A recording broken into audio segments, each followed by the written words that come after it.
At my sister's MBA graduation, she laughed. My sister's still waitressing at 35. Guess brains aren't genetic. Our father added, one success, one failure. The dean stepped forward, cleared his throat. I'll tell you who paid your tuition, and who owns this university. The diploma in her hand started shaking.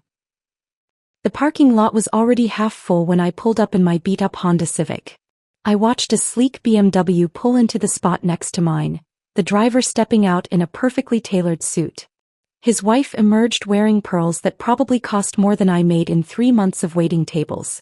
They walked toward the university entrance with that confident stride that screamed success. I smoothed down my department store dress and grabbed the small gift bag from my passenger seat. Inside was a silver pen engraved with Emily's initials. Nothing fancy, but it had taken me 2 weeks of extra shifts to afford it. The irony wasn't lost on me that I was celebrating my sister's achievement in business school while I couldn't even afford to go back to school myself. The auditorium buzzed with excitement as families claimed their seats. I chose the second row, close enough to show support but far enough back to avoid the spotlight. Around me, parents clutched programs and adjusted their cameras. A woman beside me was already tearing up, and the ceremony hadn't even started. My daughter's the first in our family to get an MBA, she whispered to her husband. I'm so proud I could burst. I nodded politely, wondering what that kind of unconditional pride felt like. My own father had arrived 10 minutes after me, scanning the room before settling 2 seats away. He acknowledged me with a brief nod, the same greeting he might give a distant acquaintance. Didn't think you'd make it, he said, not quite looking at me. Figured you'd have to work. I requested the day off weeks ago. I kept my voice steady. No point in explaining that I'd actually switched shifts with 3 different coworkers to be here. He grunted and turned his attention to his phone. The empty seat between us felt like a canyon. I remembered Emily's high school graduation, how he'd saved the seat next to him for me, how we'd cheered together when her name was called. That was before my life had taken what he considered the wrong turn. The processional music began and graduates filed in wearing their caps and gowns. Emily looked radiant in her navy blue regalia, her blonde hair perfectly styled beneath her cap. She'd always been the golden child, straight A's, student council president, homecoming queen. The trajectory from high school success to MBA had been as predictable as sunrise. She spotted me almost immediately, and that familiar smirk spread across her face. It was the same expression she'd worn when she'd gotten into her dream college while I'd dropped out to care for our sick mother. The same look when she'd landed her internship at a prestigious firm while I'd been promoted to head waitress at Mel's Diner. Emily whispered something to the graduate next to her, who glanced in my direction and stifled a laugh. My cheeks burned, but I'd learned long ago not to react. Giving Emily a response was like feeding a stray cat. It only encouraged her to come back for more. The dean stepped up to the podium, his voice carrying easily across the packed auditorium. Welcome, families and friends, to this celebration of academic excellence and dedication. The crowd settled into respectful silence. I watched the ceremony unfold with mixed emotions. Part of me was genuinely proud of Emily's accomplishment. Getting an MBA was no small feat, and despite our complicated relationship, she was still my sister. But another part of me couldn't shake the feeling that this moment would somehow be used against me later. As names were called alphabetically, I found myself studying the other families. The couple next to me held hands tightly, both beaming with joy. Behind me, grandparents had traveled from out of state, clutching tissues and whispering about how smart their granddaughter was. Everyone seemed to belong here except me. When Emily's name was announced, she walked across the stage with practiced grace. The dean shook her hand warmly, and she posed for photos with the same confidence she'd always possessed. I clapped enthusiastically, even raising my hands higher so she could see my support from the audience. But Emily's eyes found mine and held them for just a moment too long. There was something calculating in her gaze, like she was already planning her next move in whatever game we'd been playing since childhood. Dad pulled out his phone to record the moment, his face finally showing some animation. "That's my daughter," he said to the stranger beside him, his voice carrying pride I hadn't heard directed toward me in years. The ceremony continued, but I barely heard the remaining names. Something was building in the air, a tension I couldn't quite identify. Emily kept glancing in my direction during the dean's closing remarks, and each time she did, that smirk grew wider. As the graduates threw their caps in celebration, I felt a chill run down my spine. The day wasn't over yet, and somehow I knew Emily wasn't finished with her performance. She'd always been theatrical, always loved an audience. And today she had the biggest stage of her life. I clutched the gift bag tighter, wondering if I should have stayed home. The reception area buzzed with congratulations and camera flashes as families gathered around their graduates. I hung back near the refreshment table, watching Emily work the room like a politician. She moved from group to group, accepting praise and posing for photos, her diploma clutched proudly in her manicured hands. "Ladies and gentlemen," the dean's voice crackled through the sound system. "We'd like to invite a few of our distinguished graduates to share their thoughts about their journey here." Emily's eyes lit up.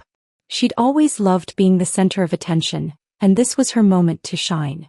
She practically glided to the microphone, adjusting it with the confidence of someone who'd never doubted her place in the world. "Thank you, Dean Morrison," she began, her voice carrying that practiced sweetness she'd perfected over the years. "This has been an incredible journey, and I'm so grateful to the amazing faculty who challenged me every step of the way." The audience nodded approvingly.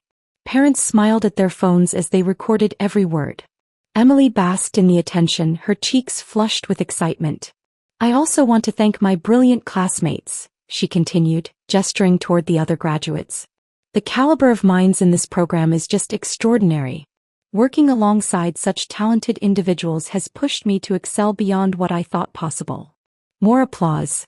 Dad had moved closer, positioning himself where Emily could see his proud smile. He was practically glowing with satisfaction, his chest puffed out like a peacock showing off its feathers. Then Emily's expression shifted slightly and I felt my stomach tighten. There was a mischievous glint in her eyes that I recognized from childhood, the same look she'd get right before she'd tell Mom about some minor rule I'd broken. "You know," Emily said, her tone becoming more conversational, "education has always been valued in our family. Well, mostly." She paused for effect and a few people chuckled uncertainly. "My sister's still waitressing at 35, so I guess brains aren't genetic after all." The laughter that followed felt like a physical blow. Not the polite chuckling from earlier, but genuine amusement at my expense. I watched faces in the crowd. Some looked uncomfortable, but others were genuinely entertained by Emily's casual cruelty. A woman near the front stage whispered to her husband, "Did she really just say that about her own sister?" But her tone suggested she was more amused than appalled. Dad, emboldened by Emily's boldness and the crowd's reaction, decided to add his own commentary.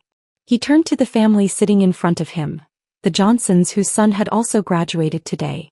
"Well, you know how it is," Dad said, his voice carrying just far enough for several rows to hear. "One success, one failure. That's just how life works out sometimes." Mrs. Johnson looked mortified, but Mr. Johnson actually nodded knowingly, as if Dad had shared some profound wisdom about parenting. My face burned with humiliation, but I forced myself to remain perfectly still. Years of Emily's barbs had taught me that any reaction would only fuel the fire. The worse I felt, the more satisfied she became. So I kept my expression neutral, my hands folded calmly in my lap, my eyes fixed on Dean Morrison. But inside something crystallized. For years I'd absorbed their casual cruelty, their dismissive comments, their assumption that my life was somehow less valuable than theirs. I told myself it didn't matter, that their opinions couldn't hurt me anymore. I was wrong. It did hurt. But more than that, it ignited something I'd been keeping carefully controlled. Emily continued her speech, talking about leadership and innovation and seizing opportunities. She spoke about the importance of education in opening doors and creating possibilities. The irony was thick enough to cut with a knife. "I'm excited to take everything I've learned here and apply it in the real world," she concluded. "Thank you again for this incredible opportunity." More applause. Emily practically floated back to her spot among the other graduates, high-fiving classmates and soaking up their congratulations. Dad was beaming like he'd personally earned the MBA himself.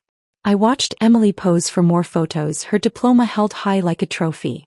She looked so certain of her superiority, so confident in her place above me in the family hierarchy. The golden child with the advanced degree, while her older sister scraped by serving coffee and burgers to pay rent. Dean Morrison returned to the microphone to make closing remarks about the ceremony, but I barely heard him. My mind was racing, calculating, remembering conversations from board meetings they'd never know I'd attended.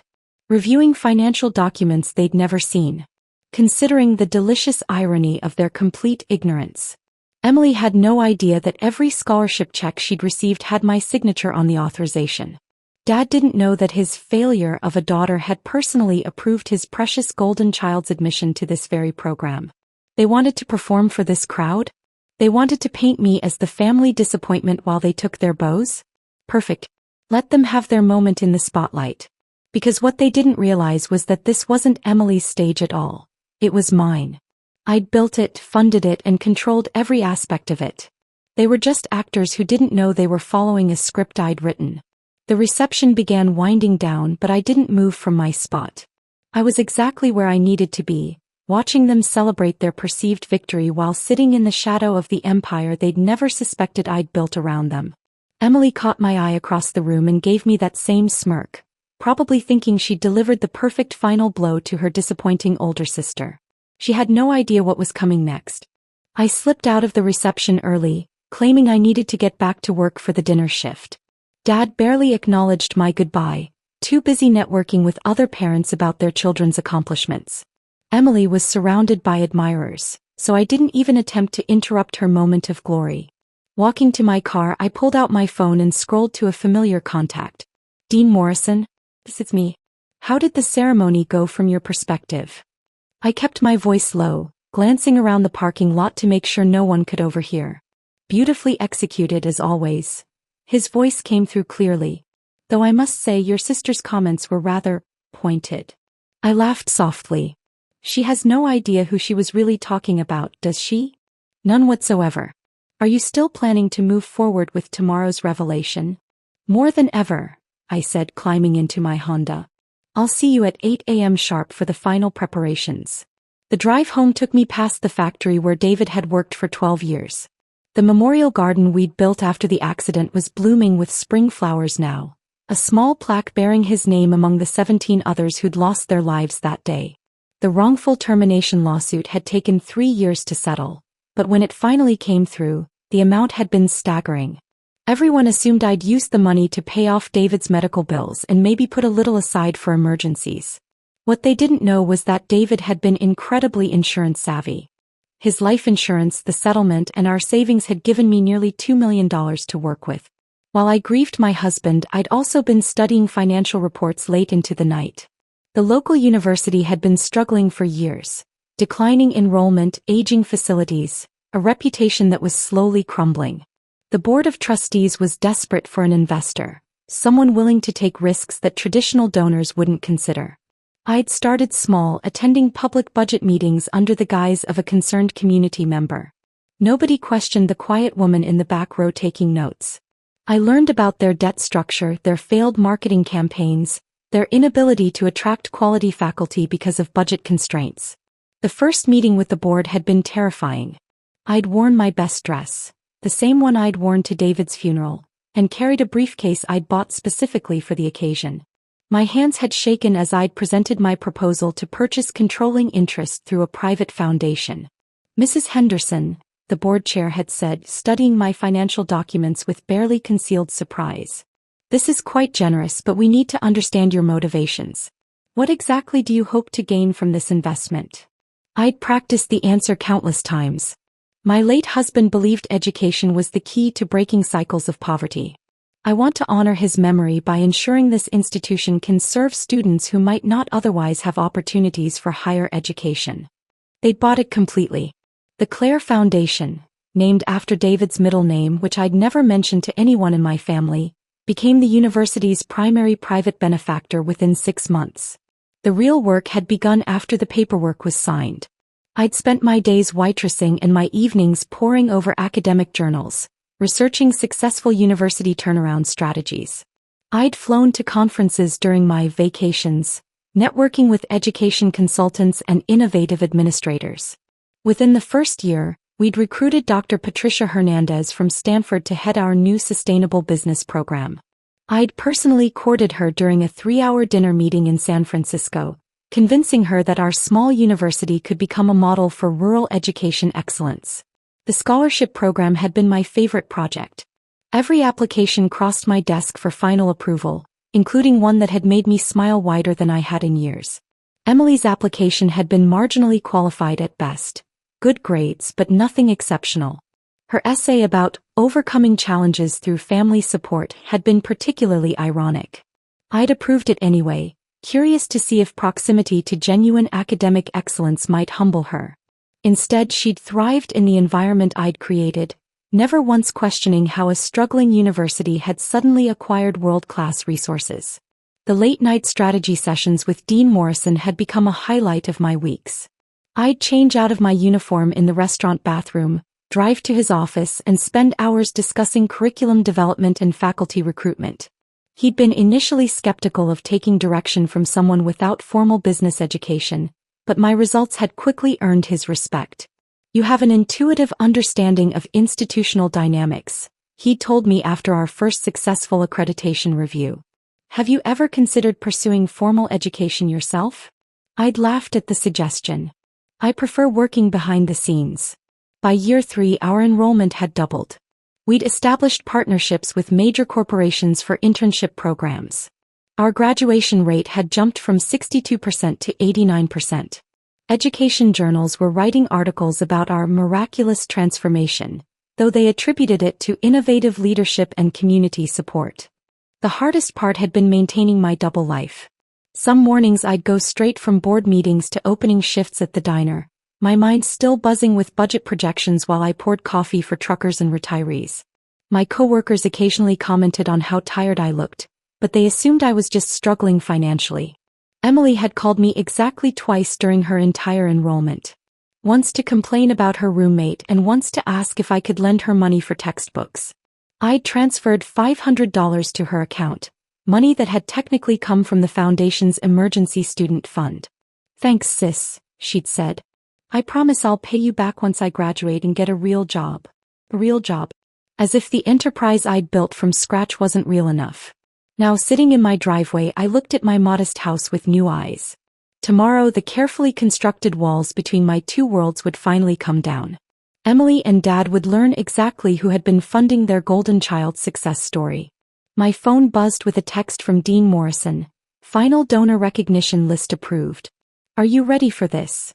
I typed back quickly, "More ready than they'll ever be."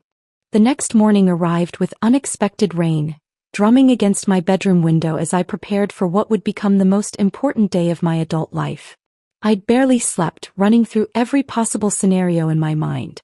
By 7:30, I was dressed in my best navy suit, the one I'd worn to David's funeral and every major board meeting since. The university's main conference room buzzed with anticipation when I arrived. Today's gathering wasn't just about celebrating yesterday's graduates. It was the annual donor recognition ceremony, a tradition Dean Morrison and I had established 3 years ago to honor the foundation's major contributors. Emily had texted me that morning, "Thanks for coming yesterday. Sorry if my speech was a bit much. You know how I get when I'm nervous." The casual dismissal of her cruelty was so typically Emily that I'd almost laughed out loud. I'd responded simply, "See you at the donor ceremony. 10 a.m. sharp." She'd sent back a confused emoji. "Donor ceremony? Why would I go to that? Trust me. You'll want to be there." Now, watching families file into the elegant room, I felt a strange calm settle over me. The Johnsons were there. Mr. Johnson still chuckling about Dad's "one success, one failure" comment from yesterday. Several other families who'd witnessed Emily's performance had also accepted invitations to this exclusive recognition event. Emily arrived looking puzzled but perfectly put together in a cream-colored dress that probably cost more than my monthly rent. She spotted me immediately and walked over with that familiar mixture of confusion and condescension. "What exactly is this about?" she asked, glancing around at the formal setup. "And why are you here? Did you cater this or something?" Before I could answer, Dad appeared beside her, equally bewildered. "I got a call this morning saying I was specifically invited to recognize my family's contribution to the university. I don't understand what contribution they're talking about." Dean Morrison stepped to the podium, his expression more serious than I'd ever seen it. The room gradually quieted as he adjusted the microphone and surveyed the gathered crowd. "Ladies and gentlemen, Thank you for joining us today for a very special recognition ceremony. Yesterday's graduation was a celebration of individual achievement, but today we honor the generosity that makes such achievements possible. Emily shifted beside me, clearly uncomfortable with the formal atmosphere. Several of her classmates had also been invited, including the ones who'd laughed loudest at her jokes about my career choices. The past 4 years have witnessed an unprecedented transformation of this institution, Dean Morrison continued. Through the vision and commitment of a single benefactor, we've gone from struggling to survive to becoming a model of educational excellence. Murmurs rippled through the audience. Parents exchanged glances, probably wondering which wealthy philanthropist had been secretly supporting their children's education. This transformation wasn't accomplished through traditional means. Our primary benefactor chose to work anonymously, through a private foundation, asking for no recognition and accepting no public praise. His eyes found mine across the room. Until today. My heart hammered against my ribs, but I kept my expression neutral. Emily was still looking around the room, probably trying to spot some elderly millionaire she could network with after the ceremony. The Clare Foundation has contributed over $3.2 million to this university, Dean Morrison announced, and the room erupted in surprised whispers. This foundation has funded our scholarship programs, recruited our faculty, upgraded our facilities, and personally reviewed every significant decision that has shaped our academic excellence. Dad straightened in his chair, suddenly paying much closer attention. Emily's eyes had widened with what looked like genuine interest, probably calculating how she could leverage this information for her own benefit. Every student who has received financial aid in the past 4 years, the dean continued, his voice growing stronger, has been directly supported by the Clare Foundation. Every scholarship, every emergency fund distribution, every work-study position has been made possible through this single source of generosity. Emily's face had gone pale. She was smart enough to do the math. Her entire education had been subsidized by whoever ran this mysterious foundation. Today, for the first time, the foundation's sole owner and director has agreed to be publicly recognized. Dean Morrison paused, letting the anticipation build. The Clare Foundation was established and has been operated entirely by someone you all know well. The room fell completely silent. Even the catering staff had stopped moving, sensing the gravity of the moment. The woman who has quietly transformed this institution while working multiple jobs to support herself, who has never asked for recognition or reward, who has given everything to ensure that students like your children could succeed. He paused, his eyes meeting mine directly.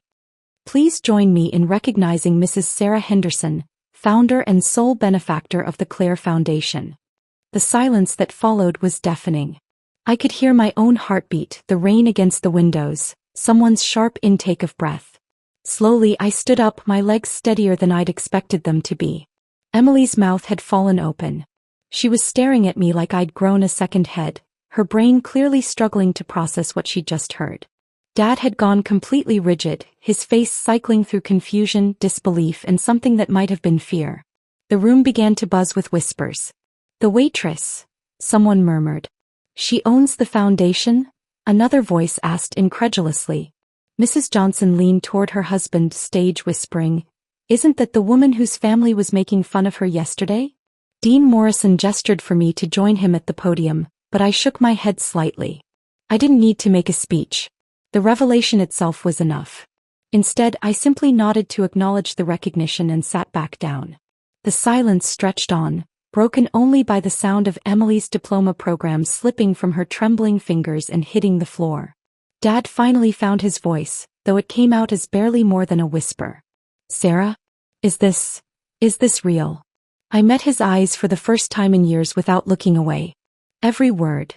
The silence in that conference room had stretched on for what felt like an eternity before people began to leave. I watched Emily gather her fallen program with shaking hands, her usual composure completely shattered. Dad remained frozen in his chair, staring at me like he was seeing a stranger. Sarah, Emily finally managed, her voice barely above a whisper. I need to talk to you. But I was already walking toward the exit, my business finished for the day. I'm sure you do, I said without turning around. But I have a shift at the diner in an hour. That evening, Dean Morrison and I met at the small cafe across from campus. The same place where we'd had our first conversation about transforming the university 4 years ago. He ordered his usual black coffee while I stirred cream into mine, both of us processing the magnitude of what had just happened. "The board is requesting an emergency meeting," he said, pulling out a folder thick with documents. "They want to discuss the transition protocols." I nodded, having expected this. "And Emily's account status?" "That's what I wanted to discuss." He slid a financial statement across the table. "According to our records, she has one remaining loan payment of $90,000.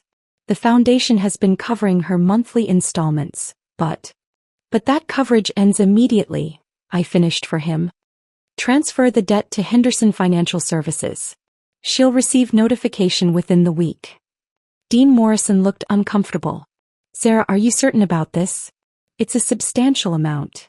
I sipped my coffee, tasting the familiar bitterness that had sustained me through countless late nights of planning.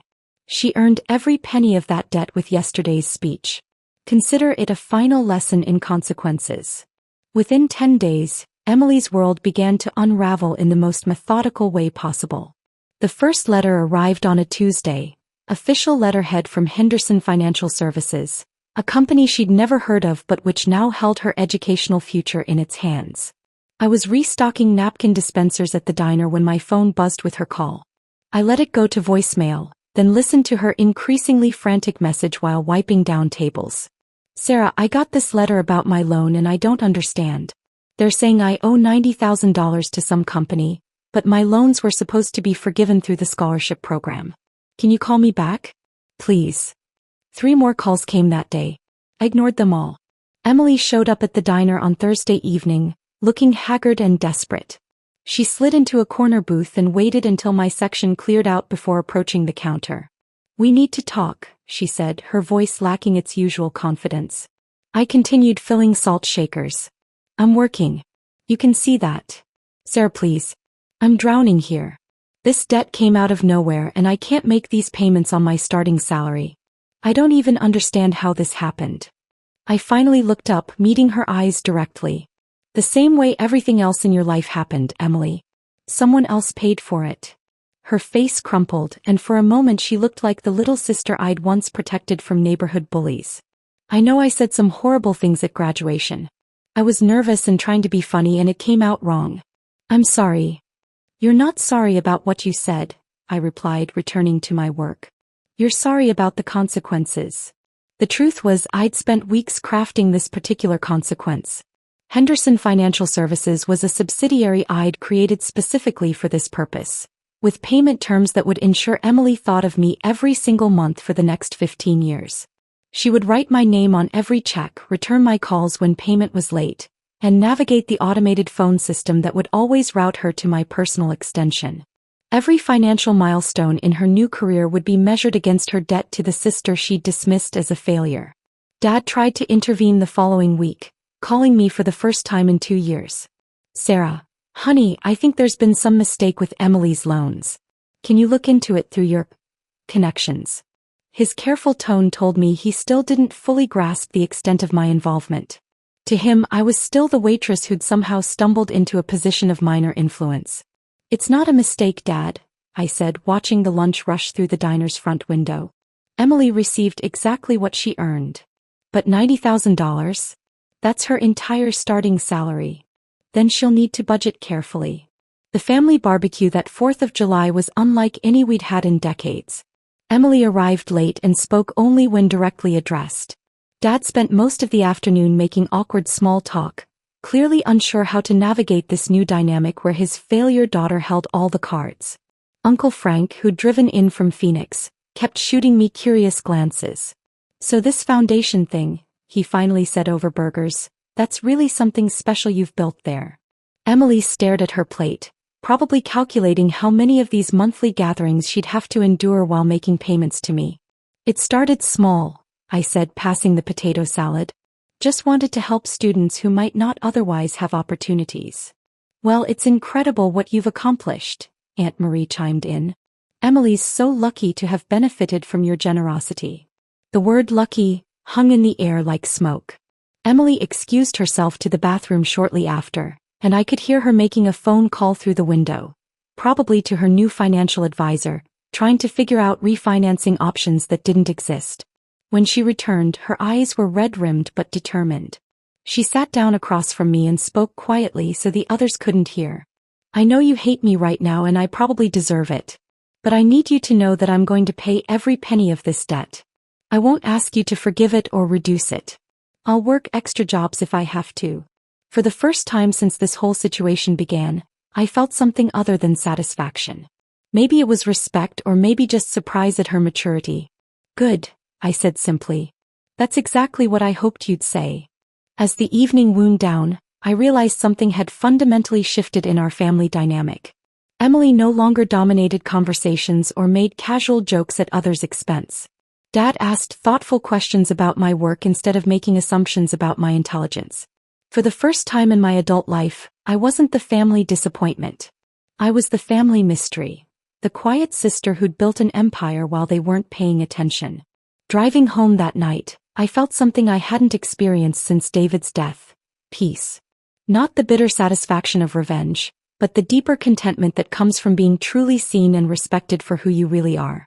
The monthly payment reminders would continue, but they weren't really about the money anymore. They were about remembering that everyone deserves dignity, and that underestimating people can be the most expensive mistake you'll ever make. Sometimes the people we underestimate hold the greatest power.